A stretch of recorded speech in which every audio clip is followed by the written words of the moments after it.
afternoon, everyone. I'm the presenter for the group 1, and our topic is about the effect of concentration of the colligative properties of solutions.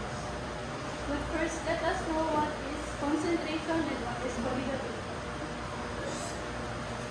What is concentration? Concentration measures the amount of solute that is dissolved in a solvent. What is colligative? It refers to the properties of solutions that depend only on the number or the concentration of solute particles. The term colligative came from the Latin word colligatus, which means bound together. These properties describe how certain characteristics of a solution change depending on the amount of solute particles and not their identity. They help us understand how the behavior of a solution is linked to the concentration of the solute. First is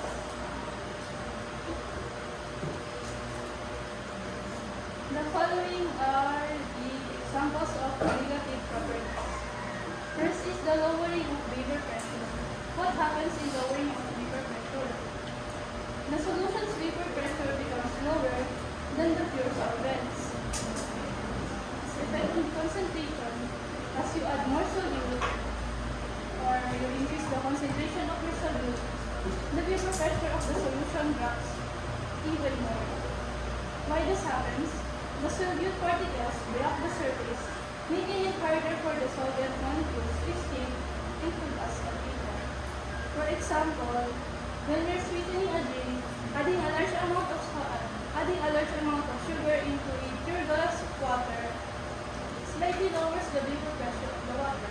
Therefore, a pure glass of water evaporates faster than the sweetened solution because of its low vapor pressure. Next is the elevation in boiling point. What happens? The solution boils at a higher temperature than the pure solvent. Its effects are as you add more solute, the boiling point increases dramatically. Why this happens is because the vapor pressure is lowered and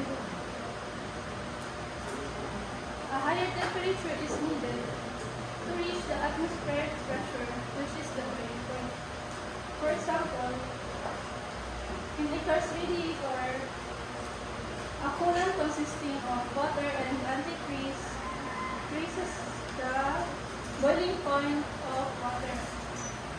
This prevents the radiator fluid from boiling over and turning into steam in the hot engine, especially on fire. Next, the pressure in freezing point. What happens? The solution freezes at a lower temperature than the pure solvent. Its effects are when you add more solute or increasing concentration, the freezing point drops even more. When this happens, the solute particles get in the way of the solvent particles trying to form an organized structure.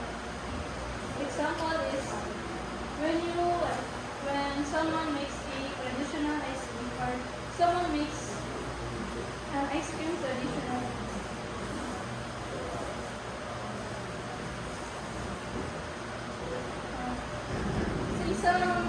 Sa ice cream, merong kapag papatigasin na yung ice cream,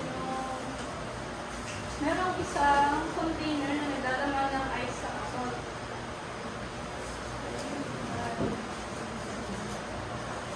Kapag nalagay yung ice cream sa may salted na ice, yung yellow, mas nagme-merge siya.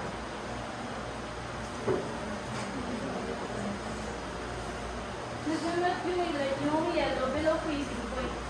Kaya ang nangyayari sa ice cream, mabilisan siyang magbubuo ng mga solid crystals or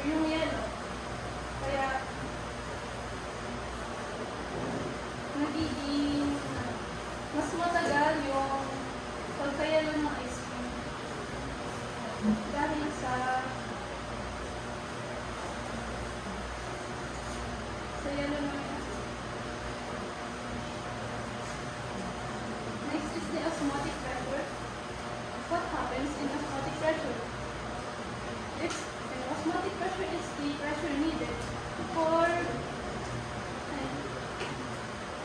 it is the needed pressure to stop water from moving across a membrane into a solution. Its effects when you add more solute, ulit-ulit lang siya sa iba, when you add more solute, the osmotic pressure gets higher. Why this happens? A higher concentration solution has stronger pull on the solvent molecules, so it requires more pressure to stop the flow. Example dyan, yung isang experiment na ginawa natin yung gummy bear. Kapag nilagay mo yung gummy bear sa pure na tubig or yung basta tubig, pumupunta yung tubig sa loob ng gummy bear. Kaya sumasabog yung gummy bear. Saka nagano siya, na-swell. Dahil sa ipon ng tubig sa loob ng gummy bear. Kapag naman nilagay mo yung gummy bear sa loob ng salt solution or salt water, yung water naman lumalabas siya sa gummy bear. Kaya lumiliit yung gummy bear.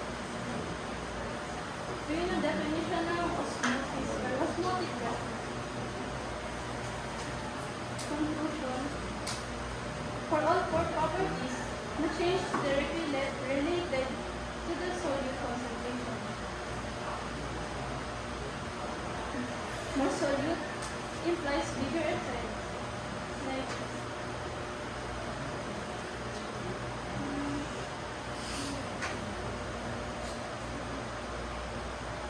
para-parehas lang yung effect sa lahat ng examples ng colligative properties. Kapag mataas ang solute, mas mataas yung effect niya. Lastly, if a solute splits apart like salt, it creates more particles, making the effective concentration